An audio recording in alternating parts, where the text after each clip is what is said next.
everyone. Welcome to Soul Speak. I'm Talya Pardo. It is my incredible joy and pleasure and honor to welcome today Dr. Heather Browne. She's a relationship expert who works with couples in psychotherapy, thousands of individuals and couples in her experience. She's published in hundreds of journals, has an active YouTube channel, is really bringing the dynamics and all of the elements behind successful relationships to everyday people. So I'd like to hand it off to you because I know that you're going to explain to our audience what you do. It's so much more eloquently than I will. So please tell us a little bit about what you do and how you also got into what you've been doing, like how that is your life has directed you into this. Thank you. I'd be honored. How I got into it, like most people in the healing arts, my childhood was a little jumbled. My mom was a paranoid schizophrenic, and she killed herself when I was 16. So I grew up in a dynamic of not really knowing what reality was for me and for others, and normal rules didn't fit our family. I'm almost 60. Yeah. So when I was a little girl, mental health wasn't something that he was even talked about. And so I didn't really know what was going on other than mommy was different than other mommies. So that's how my walk with relationship and communication and connection with self started. And I became fascinated with it and needed to do a lot of work on my own. I was disowned at 17. And so I was on my own at 17 trying to figure out who am I? Because I hadn't started my life really focusing on me. And then I became desperate to do so and not just become what dad or the world wanted me to be. And that then moved into psychotherapy, which I love. And when you're in any place of healing, I think you get called or people come to you and what you're practicing changes over time based upon what you're working on, your knowledge base, what you're walking through. The universe does beautiful ways of aligning people who need what you have just recently walked through to come behind you and to have you guide them. So it started off with teens and then it went into couples work, which is a challenging place because you've got three entities. You have both partners and then the relationship. And I love that challenge. It's a dance and I'm quick-footed and I'm quick-witted and pretty sharp. And so maneuvering through all those different places and trying to find cohesion. And the biggest place is trying to find the bridge. And that's what I found I created with my mom. I created a bridge between our realities because I didn't need her to not believe what she believed. And I was the only person in her life who didn't need that of her because it didn't work. So I respected she believed what she believed. Let that be her truth. Knew it wasn't mine, but I knew I could have compassion for her and between us in that. And so that's fundamentally what I do in my work, which then ties beautifully into the feminine and masculine because we are both. And at different times, different parts of us are showing up. And a lot of the challenge we have in relationship is masculine is hitting masculine or feminine is hitting feminine. And sometimes that doesn't work because we're wanting or needing something other. And we keep our partner baffled a lot of the time because we're not able to express or not knowing to express, hey, I really don't need you to be the dude right now. I really just need you to hold me and be my lover. And so as we learn those parts of ourselves and as we learn those parts of our partner or other people in our life, we can walk through that a little bit more smoothly. And it changes all the time because we are in our own healing journey in all these places.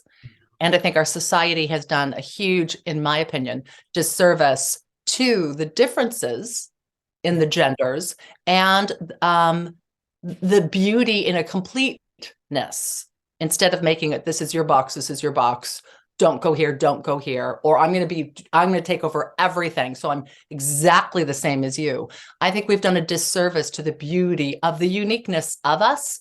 And I think we're losing that power. And that's part of the reason why there's so much contention Oh, in relationships now.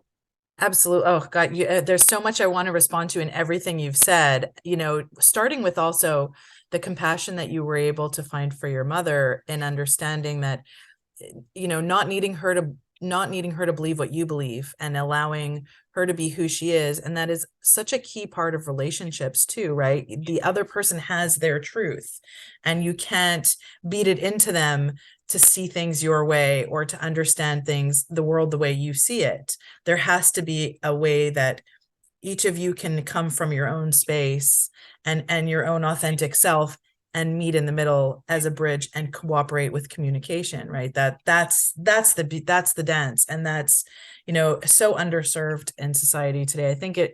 I agree with you on all of those counts as well, that it has all been created into this box of, it started with creating rights for women, which are justified, absolutely, giving those access to society and supportive rights for women without question. But it kind of bled out of that into being, well, now men have to listen to us, or everything we say is unquestionable and we are who we are. But without recognizing that that has actually brought women so far into the masculine and denigrated all of our innate natural or innate feminine qualities as something we've had to shed in order to take those roles in society. And that's where it was lost. Like, I think that's where because it's such a finesse, it's really such a delicate balance to be able to embrace your feminine and masculine and do it without having this awareness of, I'm going to be in the masculine right now, so this is what I need. It's just,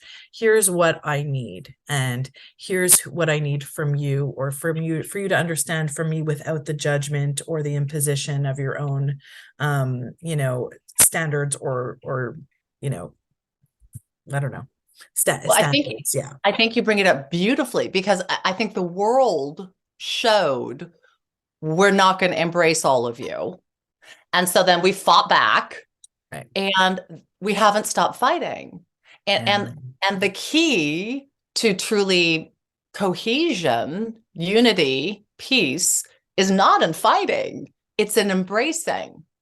And we didn't learn that, unfortunately, from how we were raised to be in the world. And if we can get out of that anger place a little bit and move Yeah. into, okay, well, we're growing beyond, and we're going to grow beyond. I'm not going to necessarily fight you on it. Sometimes I think we probably had to, but certainly in relationship at this stage, that's not necessary. I'm going to embrace, and you can be, being all of you doesn't take away anything of me, Yes. unless I decide you define me. That's it. I've just got that, like, that truth shiver that I get when someone states something. That is the essence of it all, right? It doesn't mean that, and that was what has not been understood. I think it's that it doesn't have to take away from us at all, right? Because they're not defined, we're not defined by anyone else. And the beautiful balance of nature, where, like, men exist as they are. There's no eliminating them or making them metamorphosize into something they're not. It's learning to see the beauty in what they can bring to the table. Because I think the pendulum swung so far that now it's and it was like perpetuated by, like you said, all that anger and need for almost like revenge or vilification, and like, here's what was done to us, in that kind of mindset. But all it's done is it's creating the same kind of backlash back at us. All we've done is just replaced that male, dominance over us. It's not going to serve us well. And again, and bringing it back to relationship, then it really brings where, like, women are the nurturers innately, most of us, right? And we have those softened qualities. That's the beauty of how we balance the masculine. We help them to soften, and we help them to have a safe space with us in the structure of the relationship. And when we're not providing that for them, they can't be in their authentic, safe self either. Their defenses also and walls build up, and they can't share with us their beauty, right? Like, qualities that are meant to support and balance with us. So we're just And creating there's like two strength. walls facing each other, you know? Yes. And their strength too. I had a gentleman who I was dating for a while say to me, "You help me feel so strong and Mhm. powerful." And I went, "Oh, wow, I'm doing something really right."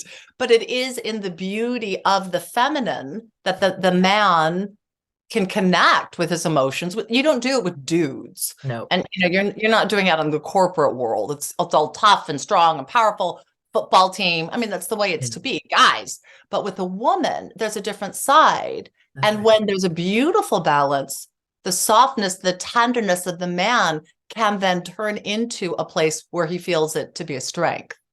And that's when you come full circle, just like the female being able to be soft and cared for and loved and tender can then bring an internal strength. For That's women, a lot of it starts to tap into our feeling of value and worth and beauty and purpose. Not that once again it's defined by the other, but it certainly is encouraged and supported, and it breathes into that reality. So whenever we need to negate somebody else to feel ourself, we got to realize we're doing something really wrong. yeah. I don't have to join you. I don't have to believe you. I don't have to follow you. But what am I doing saying that I have to negate you, that you can't exist in the way that you are for me to exist? It's like when people say, Mhm. don't be selfish.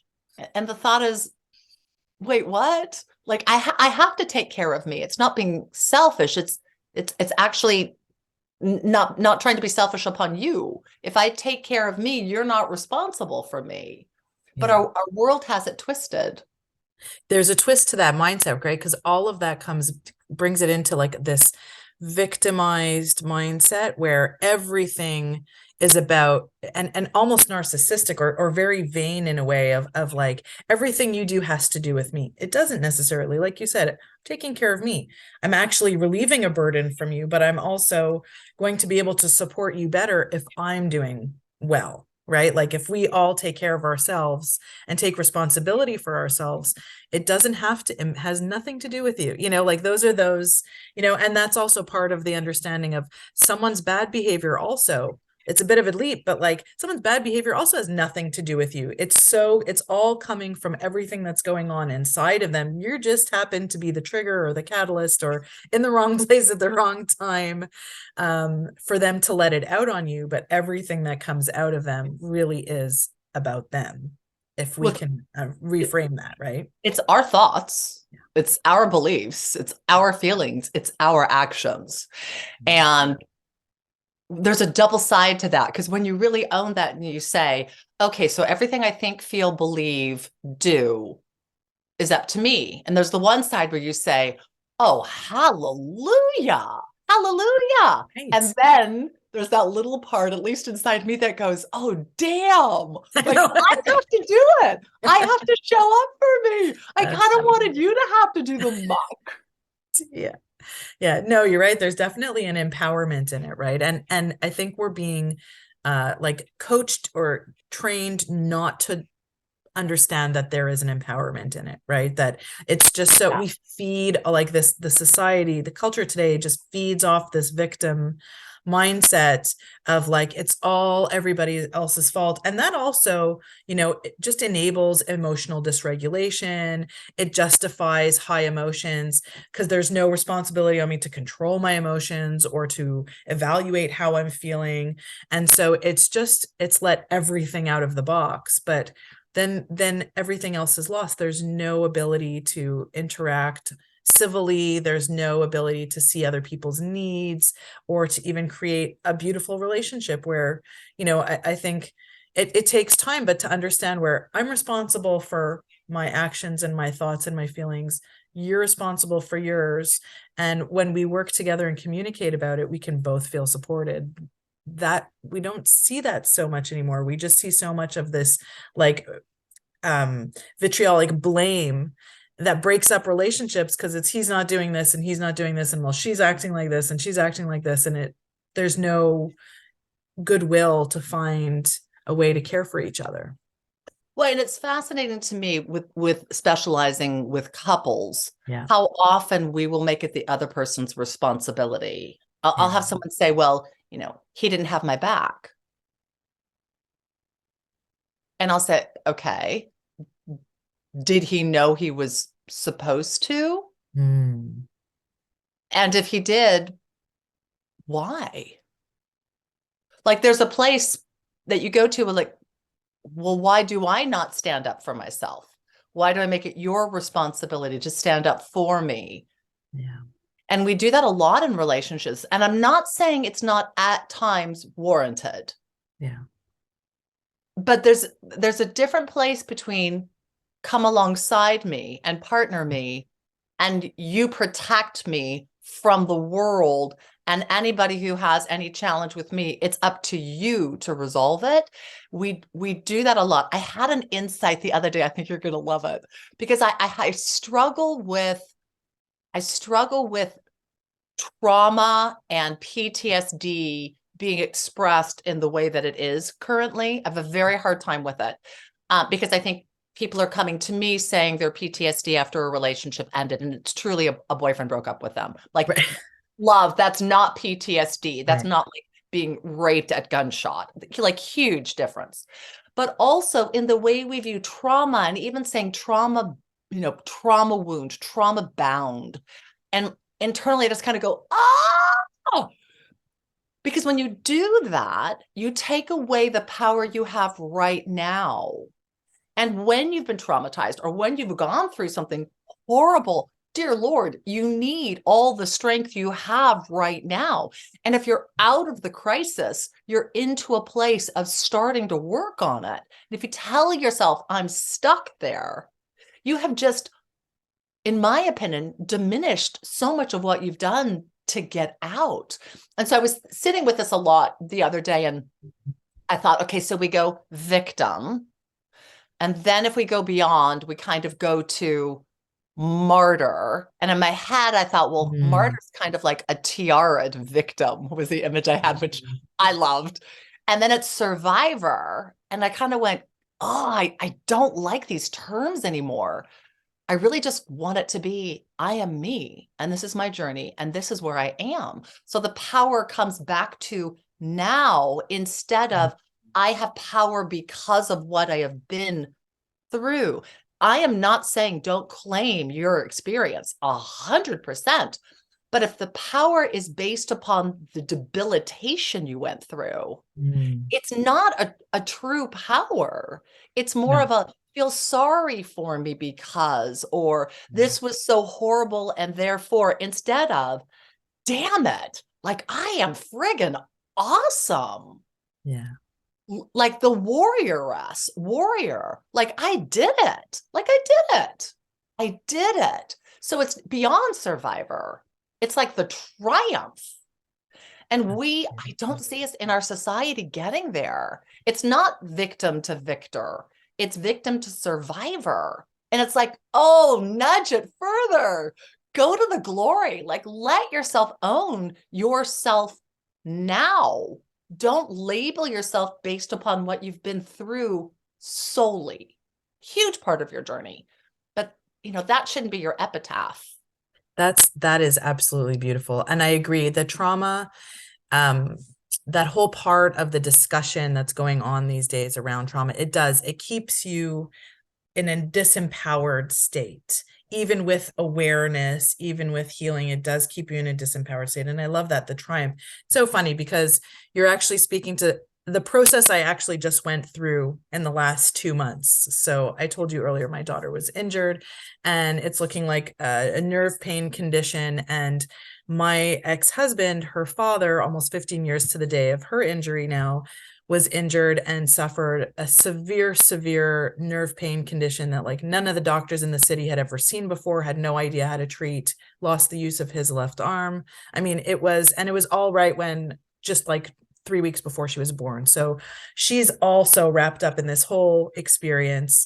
And it was traumatic. I mean, life changed instantly. And, a week after I gave birth, there I was in the hospital with him almost on a daily basis, leaving my newborn behind. Like life was horrifying. And when this happened to her, I had about a week or two of just, I could not stop. I was in a full panic response of, oh my God, I'm going to go through all of this all over again. I can't believe this is happening. It's my child now. And it was, couldn't stop crying, was, calling my mentors, truly trying to be aware. I understand what's happening, but cannot shake this physical reaction and the stress I'm feeling. And very recently, I came to a place where I recognized, okay, so I never really addressed, emotionally what happened because we got divorced and kind of I put it behind me. And this has made it resurgent. Like I've been using the term wound resurgence instead of trigger because I can't stand that word. So it's been a resurgence of all of these feelings. And what do I have to learn around this? And I've been kind of trying to figure it out. And I recognized, one, I'm not the person that I was 15 years ago. I have so much more knowledge around nerve pain conditions now. So I am actually well equipped to help her. I'm also more mature and confident in dealing with the medical system and how I need to speak to them and the things I need to push for. And I'm also much more self-reliant. So I can say, okay, well, I am looking for the help elsewhere, or I am going to bring her to this treatment and really take control of it all. And I recognize I'm not the same person. And it really was a very triumphant recognition, a moment of like, oh, okay, so I'm not reliving the trauma, which was the words that kept going through my head. I'm like, I'm reliving this and reliving. No. Unfortunately, I'm experiencing something similar. It's not the same. It feels similar, and my fear is high because I'm afraid of experiencing the same thing. But here are all the ways that it's different, and here are all the skills and tools and ways that I'm different in order to handle this time around. And so you've just like exactly what you said. You can take those horrifying experiences that we live through and make it into a triumph of recognizing in the now I'm a different person. I have lived through it. This is how far I've come. Here's how I'm better equipped to handle something that feels similar this time around and do better, and move forward. So yeah, you've hit the nail on that empowerment element that is often missing from the trauma discussion that I see happening, because people just kind of, and then they self-identify around it, right? I'm traumatized. This is my trauma. Okay, and so what do you do with it? Right. How do we move ourselves forward from it? I had a person who recently called me up and they said that they had relapsed in a patterned behavior that they had from long ago, and they were frustrated because they had not been doing it for many, many months. And they're like, I relapsed and I'm so frustrated with myself and I've lost everything. I said, whoa. We didn't lose all that work. Just because you're realizing that this happened shows we didn't lose all that work. And I said, let me reframe this right now. You didn't go back to where you were, but there's something in that that's reminding you right now of where you are that you are to retrieve. I don't quite know what it is, but there's something in that you were to retrieve that no longer needs to be there, that you're to take with you now and clean up. And then vibrationally, there'll be more of a distance. But whatever it is you are to retrieve is really important. And that's all there is that's important. But of course, when we go through something that is similar, we're going to, when my husband died, my mom had died, oh my gosh, I don't even know, 34 years before, something like that. But there was a commonality there. And I was thinking more about her death when my husband died too, because it takes us back to a place that is very unique and very painful when you go through something like you did with your husband and now with your daughter. And it's important that we realize that, because there is a place of, this is so far out of my daily norm. Of course, I can connect to that quick. It's not like pouring granola in the morning. It's horrific fear and concern and worry and crisis. Very activated. Very activated. And how beautiful you now see how much you know, how that unfortunate situation with your ex is going to support your daughter so much, and you getting through this so much quicker for her and having so much of a knowledge base. That's why I told my kids, like, I'm going to help you get through the loss of your dad, because I know what it's like to go through a loss of a mom, and they're completely different. And yet there are some commonalities there. And so there is that knowingness that can really help. But I agree.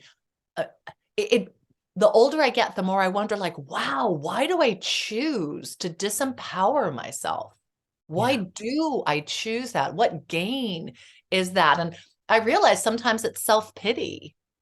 I'm like, Yeah. ooh, I, I'm I, like wanting to feel sorry for myself. And I have to own it and say, so I had an insight in meditation. I get beautiful insights in meditation where I went, oh my gosh, there is 100% no separation. Separation is a lie that I have believed and others have told me is true. But I am of God. I Mhm. am with God. I am with the universe. There is no separation. It's all connected. And then I had this beautiful embracing with Mother Mary, and she's like, you got it. Yes, this is what it all is. And we're always together. We're always loving you. We're always protecting you. Remember this. And then I went to, but my goodness, I have been so sad, so alone, so depressed, so many times in my life. How sad it is that I didn't realize that I was connected and I felt separate. And Mother Mary can be cheeky with me, and she's like, are you serious? You just figured out there Yeah. is no separation and you're going to go back into it. And I'm like, Mhm. yeah. She said, why would you want to do that? And I'm like, because I want to feel sorry for myself. And she said, seriously? I'm like, oh gosh, I do. She's like, fine. And I sat there for like 5 minutes, like, oh, poor me. And I feel so bad for me. And then I went, what the hell am I doing? Yeah. But I think that's part of our human condition is knowing at times we do fall into those places of, I don't want to, mommy, take care of me. Why does it have to be my responsibility? I think being a human it's hard Yeah. and there's a lot of responsibility. And sometimes we just don't want it. We just want to be that kid that goes and plays and has fun. It doesn't have to worry about the job and the bills and everything. Stress or crisis. And Yeah. I think you're right. I mean, I had that similar realization too, where I can tend to fall into those self-pity and the, negative spirals. And I've asked myself, like, why do I do that to myself? I think it stimulates certain chemicals in our brain of that's what I've felt, at least, that it's the pain is pleasure. Like, it feels good to feel bad. It feels good to wallow. It feels good to stay in. It feels good to have sympathy from others. And, it's a way of attracting certain kinds of attention, even if it's not positive, encourage, adulation. It's a different kind of attention and energy from others, right? To draw it in. And it's so much easier to tap into. Right. And I think part of the human challenge, well, I think we are all kind of, or most of us, afflicted with those kind of tendencies as a challenge, right? That's the whole point. Like, the human experience, if it was easy for us to just always be happiness and faith and trust and love, that's not really an accomplishment or a purpose.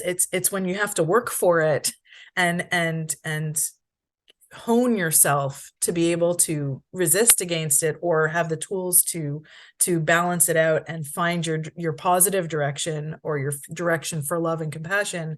That's where the accomplishment is, right? And I It's think the superpower accomplishment is when you've done both, when Yeah. you've done the work, when you've Yeah. gone through the hard times, and yet you still decide, man, I'm just going to suck the marrow out of this life and enjoy it as much as possible. You're right. We don't applaud the people who, like the golden spoon people. We're kind of Right. like, yeah, you haven't gone through anything. What do you know? It is the people who have struggled and suffered. But the people who have done that and then stay in grace and bliss and joy, those are the people kind of go, whoa. That's something to Viktor aspire to. Frankl, like to me, he'll always be someone that I'm like, oh my gosh, thank God I wasn't you, because I wouldn't have done what you did. I wouldn't have loved my captors in a concentration camp. I wouldn't have looked at them as caring for me. I would have wanted them dead.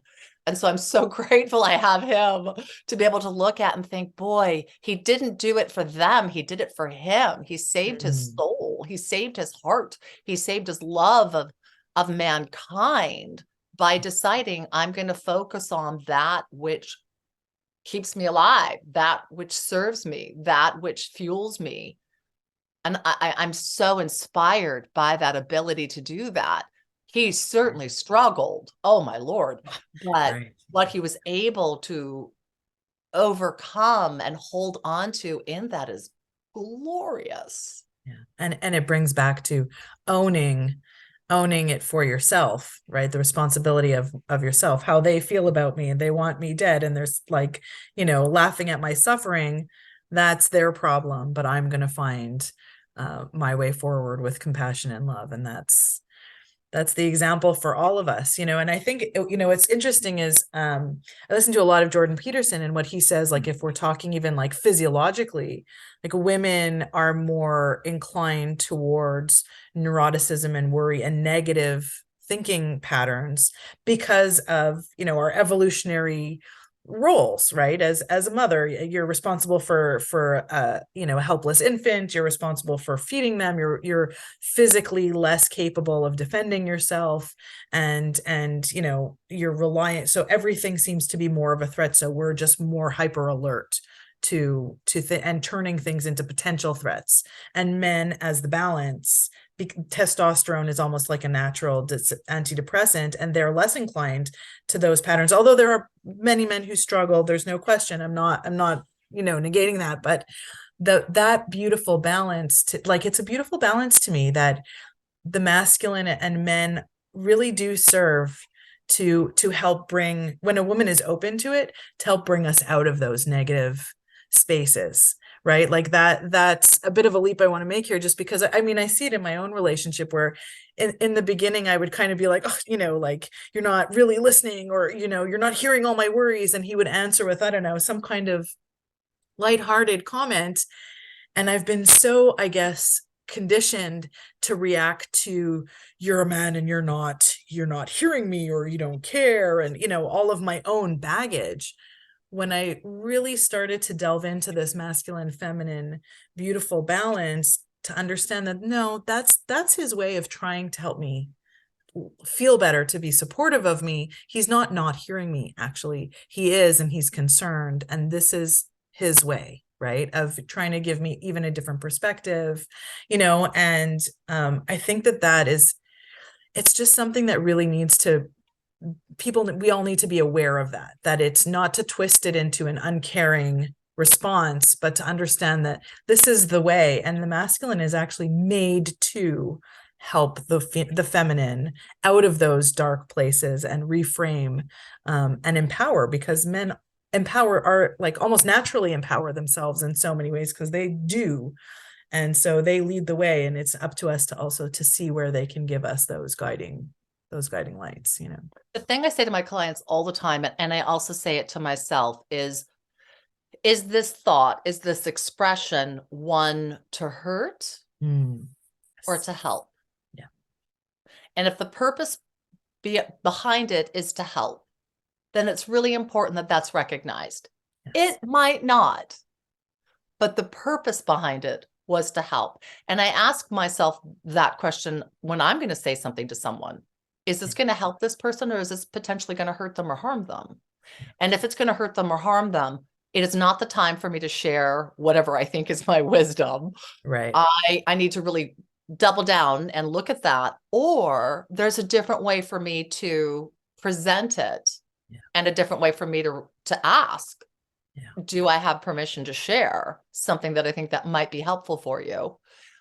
Because there's a huge difference, and we mistake it a lot, that if this isn't what I want, then you're hurting me. Yes. And I also tell clients, I really want to look at this word hurt, because to me, that's an intentionality to wound another. Yes. I think we rarely do that. I think maybe I don't understand, or maybe you're disappointed I didn't come through. But I'll tell my clients, gosh, you're choosing to be wounded by this thing that your partner said.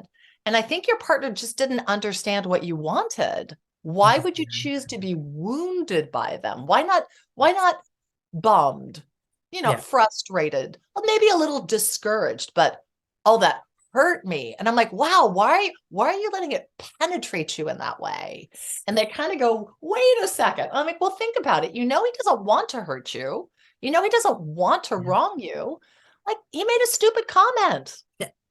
Tell them it was a stupid comment and you don't like that sense of humor, but why are you letting yourself implode with it? We do not realize it's up to us if it penetrates. Yes. Oh, yes. And such a big part, again, of everything we're seeing in society. Like everything I think we see in relationships today is such a reflection of the conditioning that we're receiving in society of like this, you have a right to be heard about this. And if you don't want to hear it, it hurts you and it's offensive. And no, not everything needs that I think that's a result of, the feminist movement going completely overboard in everything, right? All the emotions, like, yes, your emotions are valid. Yes, it's important to speak about it, but not in this nuclear explosion way where everything warrants a huge emotional response or a huge emotional internalization of what you're experiencing. There are still, like, the feminine is wild and expressive, but always within a safe masculine container. And that's how I see it, right? Like there has to be some boundaries around the extent to which things can be kind of let out, right? And that's because the balance is off. Right? Like Well, it's massively egotistical. yeah. I have a right and you've got to listen to me. And it's like, wait a second. Think about what you're saying. You're angry with me because you think I didn't listen to you. So now you're going to make me listen to you. So you're just doing back exactly what you think I just did to you. I tell people I think the best analogy on really beautiful communication is Jesus. I think it's the best analogy, whether you believe in him or not. The model of knocking on the door, not bashing it down, not screaming beneath it, not ripping it apart at the seams, but simply and not incessantly knocking. Knocking, not like texting how people do it. Yeah. Knocking. And then if you don't open the door, he leaves. If you open the door, he says, may I come in? If you say no and you close the door, he walks away. If you say yes, come in, then he sits down and shares with you. And when I think of really beautiful conversation, it's got all the components. Yeah. I know why I'm here. I know what it is that I do want to present. I want to make certain that you are also open and willing, and that this is the right time for you to invite me in. And then we'll sit down together and talk. We have largely gone to this egotistical place, which is, I am so important. You have to listen to me now, damn it. Yeah.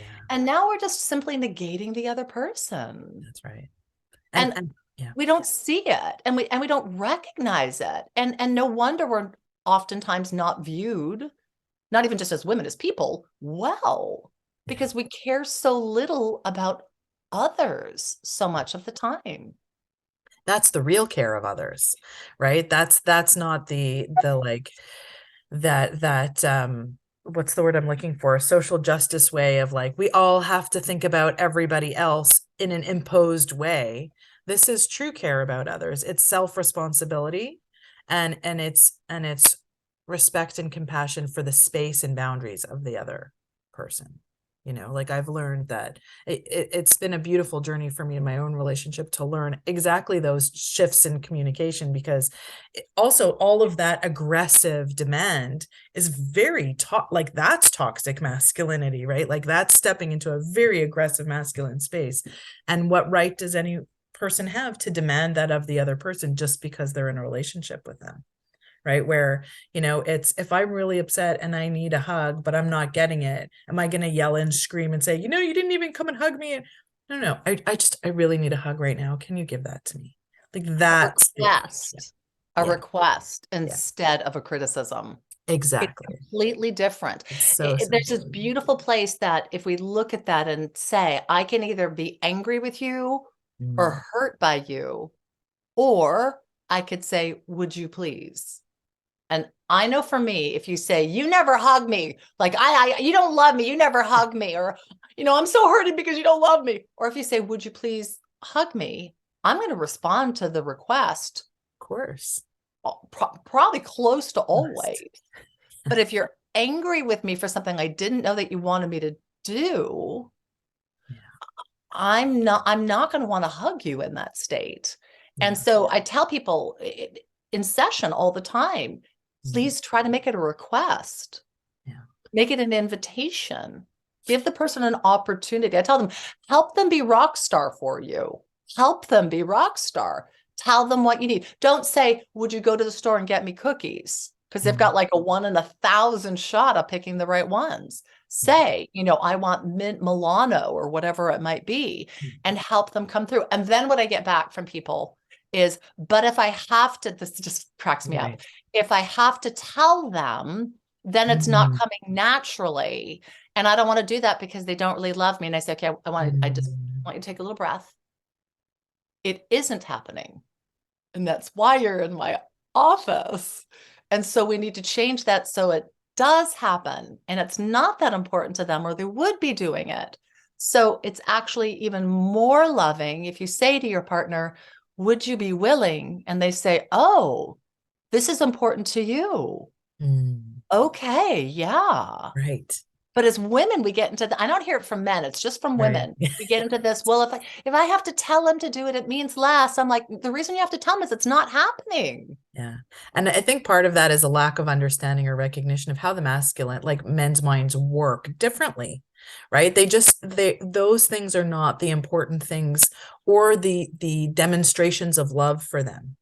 Right. Their demonstrations of love for the most part are being a provider, are of providing stability, being good parent, good father. Those are their demonstrations of love. And maybe verbally, I love you here and there. But unless they know what works for us and how we perceive expressions of love, they're lost in the dark. Right. And there's almost like a feeling around, like it's as if it's debasing yourself. Some women have that impression. It's like debasing yourself to ask. It's not debasing. If anything, it's empowering, because you're declaring and you're letting the other person know, here are the things that work for me. If you want to make me happy, because that's all they really want. I think they just want us to make us happy. They just don't know how, right? Because we're all a little bit all over the place. But here's the list of things. Bring me flowers, whatever it is, those are the things that will put the smile on my face. I've learned to say to my fiance things like, that makes me feel like do the dishes or something, even some things that makes me feel really supported and loved that you did that for me today. Thank you. He doesn't like to hear the words thank you. To him, he's like, I don't want to be that, but fine. So then instead I said, that made me feel really supported and loved today. Thank you. And that gets through more than like, can you please do the dishes? Or I'm so tired of doing dishes, whatever it is. And it's not debasing at all. It actually makes you feel really good to be able to say to your partner, here's how I would love to, like, here's what I would love to see from you. This would make me feel really good. They're just happy to comply most of the time, right? And because their brains are largely doers. They're achievers, accomplishers, doers. They're right. The man who brings home the meat. And the thing that you'll hear so often is they want to be desired. Yeah. They want to be appreciated. Yeah. They want to be respected. That's it. Yes. That's the place where in our female resurgence, we have muddled that. Oh, worse than that. And I think we don't feel respected. Yeah. They feel, demasculated. Unappreciated for who they are, pushed out of the way of like, forget it. I can do this. I'll do it. I as a single mother myself, I think the almost epidemic of single motherhood has transformed so many women into highly masculine by nature of life. And there's no question. I mean, sometimes a marriage is not healthy and it needs to end, and that's fine. But it places women in such a masculinized state of doing so much, and also like validates so much of their anger that's the state that they're doing it all from. And so even when you hopefully meet someone new and, have a good relationship, it's hard to shift out of that masculinized state of independence and recognize that, okay, this person can give me the safety and stability for me to take a step down and let them carry some of it, or be in the masculine energy so that I don't always have to be. and I think even in relationships that stay that way, modern society has masculinized women and emasculated men to the point that they don't feel respected or appreciated or even recognized for who they are. They're told that like the way you are isn't good, you have to be different, be more like me, and they just can't. It's not authentic to them. And then they're being held up to these models of women who seem to do everything, and so what do we need them for? And That's that's what they'll say. I yeah. don't feel needed anymore. Yeah. I don't feel wanted. I know in I haven't been dating since COVID. I'm a widow, but before I was in a relationship for many months, and we were on a hike, and I was better at mountain climbing than he was. And I remember he put out his hand and he said, do you need some help? And I said, no, I got this. Mm. And I felt an energy shift with him. And I went, oh, Heather, you blew it. Yeah. So on the next hike, when he asked again, unfortunately, he did. I said, that would be lovely. And I remember putting my hand in his and I remember telling myself, this doesn't mean you're more secure climbing the mountain, but Yeah. it does mean you're more secure in your relationship. Because what he was saying is, I want to help you. Yeah. That was a beautiful thing. And I needed to look at that aspect. And I know for me, whenever it is that I'm going to be so blessed to step back into a relationship again, there are going to be big shifts because I've been on my own now for basically 8 years, raising the kids on my own, taking care of the house on my own, doing COVID alone.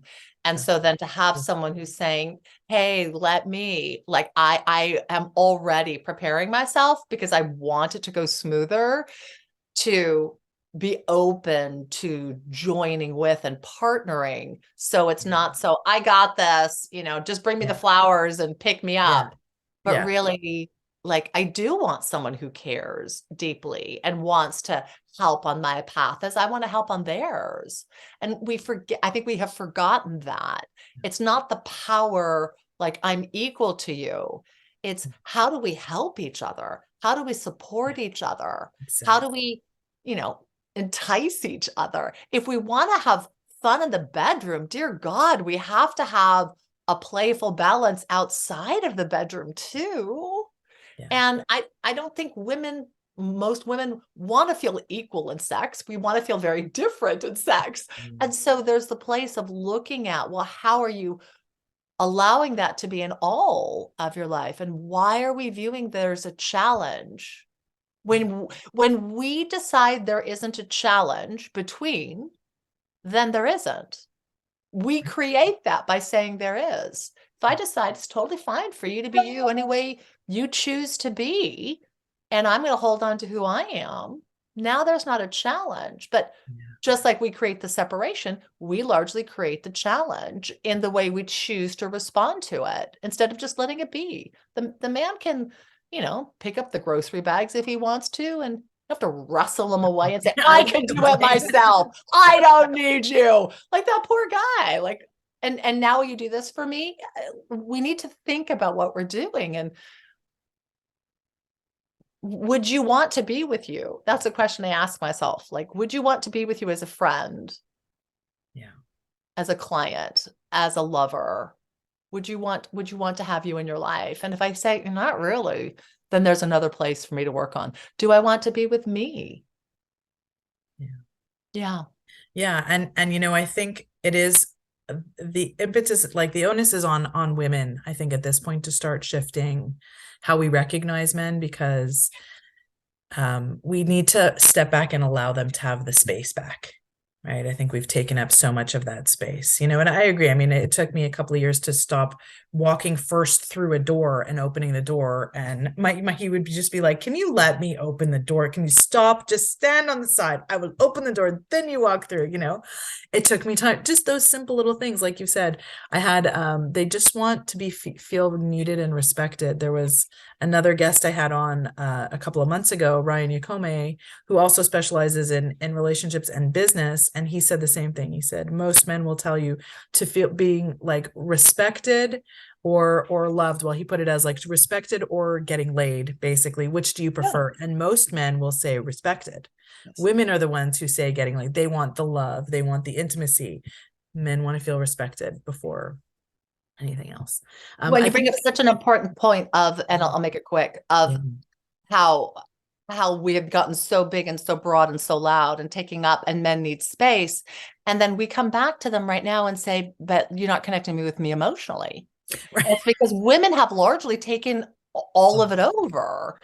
And then even when they give us all this space for us to be all of us, then we're still criticizing them of, well, you're not showing up. Yeah. Yep. Well, and that's back to the self-responsibility. I'll say quickly before we close up is that there's also the recognition that like women need women, men need men. Yes. A lot of our emotional processing and all of that big emotional stuff can be done with other women. And then I'm sorry about those dinks. And then we can still share with the men once all of that high emotion, that's so much, that's hard for them to process, has been processed with other women, and then we can share more concisely what we need, and then they can understand what we need from them around it, right? So I think this is a great place to stop, though I could speak to you all day. I love talking to you. So we are going to continue this conversation in the Wisdom Well in my group on Facebook, in the Wisdom Well, for a little bit of bonus content. But for today, I'm going to ask you to share the title of the book that you would recommend for my book list, as well as just let everybody know where they can find you, and your links will be in our show notes. You can see Soul Speak on YouTube, Rumble, and listen to it on Spotify. I'd love to. So the book and I haven't read it, but it is on my book list to read. I believe it's a new one. It's Return of the Divine Feminine, Rise of the Divine Masculine. I love And it's getting really good reviews. So I think looking at that possibility is lovely. And if you have any questions for me or anything you want to ask, my website is www.drheatherbrowne.com, Dr. Heather Browne. And it has all my social media, my email, my blog, my workshops, my programs. So questions you have, feel free to reach out. I'd be honored to answer. Lots of freebies on there too. Just go to my freebie page and you can grab some PDFs if you like. Amazing. Thank you so much for being here today. I hope everybody enjoyed the conversation. I know I did. And I look forward to seeing you again and continuing to be in touch with you, Heather. Thank you so much. It'd be my honor. You're a beautiful, beautiful woman, and I'm very inspired by you. Thank you. So my same feeling is mutual. Have a wonderful day, everybody. Thank you.